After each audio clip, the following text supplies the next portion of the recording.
Well, hello to the First Baptist family and the Friends of First Baptist. This is our midweek update for November 3rd, 2021, and this is our 3-2-1. Three things I want you to know, 2 chapters in the Bible I want you to read this week, and then one way I want you to pray. And don't worry, Mike Hart is not going to sit here uncomfortably close to me for the entire midweek update. He's here for a special reason.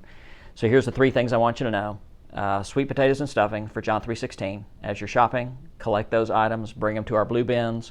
We work with John 3:16 to provide a lot of Thanksgiving meals for people. So please do that when you're at the grocery store.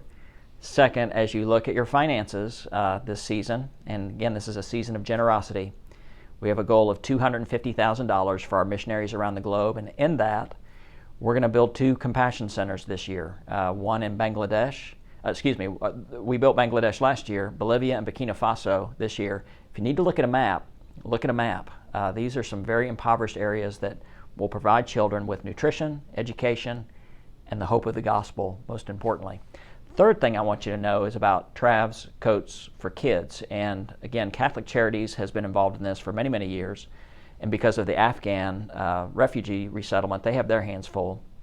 So we're working with Channel 6. We're working with Yale Cleaner. And so I'm going to ask Mike to just give a few details that we shared on Sunday, but that you would have those details at your fingertips here today. So Mike, I'll just kind of cue it. When somebody signs up, what do they need to do? What is our church's part in doing this? Yeah, so we're going to need a lot of help to pull this off. This runs from the middle of November to the middle of January. We are giving coats away. They estimate about 10,000 coats, and it's not just children's coats, but it's men's, women's, all sizes. And so we're going to be able to help a lot of people in the community, but we need lots of help to do that. You can sign up for 2-hour shifts. We've got Tuesday, Thursday, and Saturday here at the church, or Monday evenings, or Tuesday through Friday mornings at Caring Center South. 2-hour blocks of time. People can sign up for one, or they can sign up for multiple times. We need at least 4 people in each shift to make this happen. So we can greet people when they come in, shop with them, and then just tell them the good news of the gospel.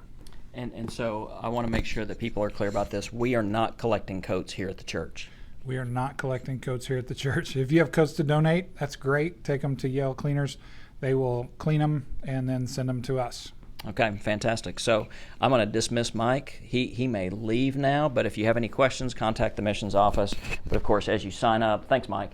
As you sign up for 2-hour shifts to help distribute coats, we are working as a part of the Tulsa community to do this. And our prayer time at the end, the one thing I'm going to ask you to pray for is this opportunity that we have.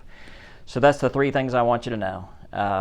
John 3:16, sweet potatoes and stuffing, our global mission offering. Within that, we'll support missionaries and build 2 compassion centers. And then working with Trav's Coats for Kids is just a great thing that we get to do as a part of our community.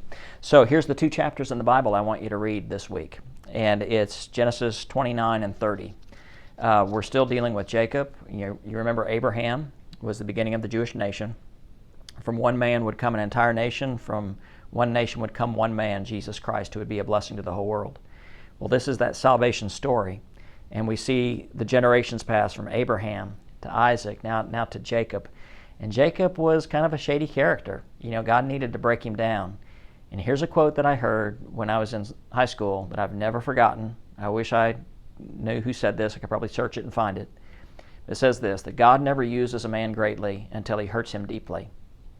God never uses a person greatly until he hurts them deeply. And God would certainly use Jacob in a big way, but God needed to break him down a little bit. Okay, but not only did God break him down in this season of his life, but he was also blessing him in some unprecedented ways. So as you read Genesis 29, a couple things I want you to look for. You're going to see Jacob meeting his wife Rachel. And again, this happens at a well. The motif in the Bible. This is like the Hallmark movie version of the cabin in the woods and the fire and the Christmas tree, all that real kind of sentimental romantic stuff. That was a well in the Older Testament. It's where people met, right? And so here, Jacob's going to see Rachel, and it's this romantic moment, right? And so Jacob ends up marrying 2 sisters. He wants to marry Rachel, but he's tricked into marrying Leah and then Rachel. And here Laban, his uncle, is kind of out swindling the swindler on this one. Now you may ask, How could a person marry a woman and not know? He thought he was marrying Rachel. How could it be Leah?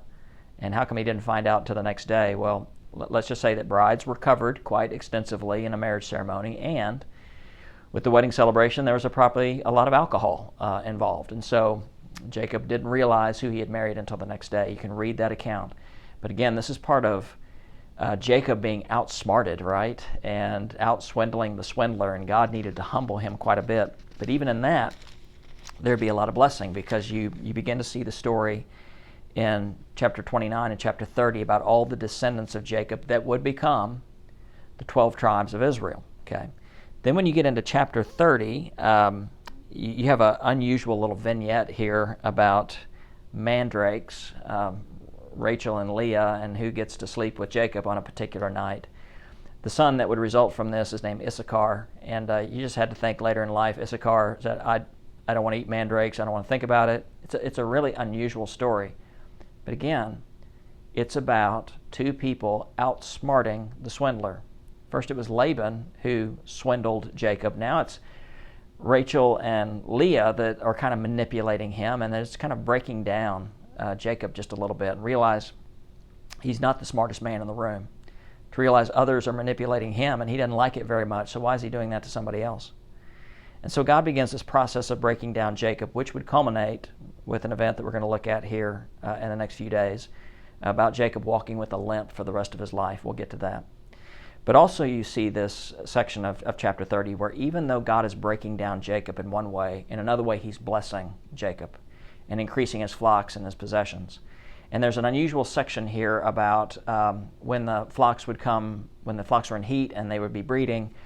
There's some folk wisdom, some folk tales kind of involved in this. About folk wisdom is the word I'm looking for, the phrase, about how to manipulate the flocks, because Jacob didn't understand genetics. So he's using some folk wisdom to tip things in his favor. But what he really needed to understand was it wasn't his tricks that was causing him to be blessed. It was just God causing him to be blessed. So read these chapters this week. Again, there's some unusual cultural things, but the overarching story here is God is breaking down Jacob. He's also blessing Jacob. And it's a good opportunity for us to pray, where do I need to be broken down just a bit? Where do I need to be humbled? But where do I also need God's help in that? So those are the two chapters. Make sure I've got that right, Genesis 29 and 30. Here's the one way I can ask you to pray this week. We have been asking ourselves the question, why are we here? We are here to share the gospel with the world. And out of nowhere, we get this opportunity to work with Trav's Coats for Kids and to share the gospel with a larger community that might never come into our doors otherwise. Let's steward this opportunity well. This is a time for you to sign up, for you to be able to share the love of God with people who need some hope this winter, and it gives us the opportunity to share very clearly about who we believe God is and His great love for us. Pray for this opportunity we have in front of us. Love being your pastor, love serving along with you, and let's serve well this season. Let's be as generous as we can in the name of Jesus. God bless you. Bye-bye.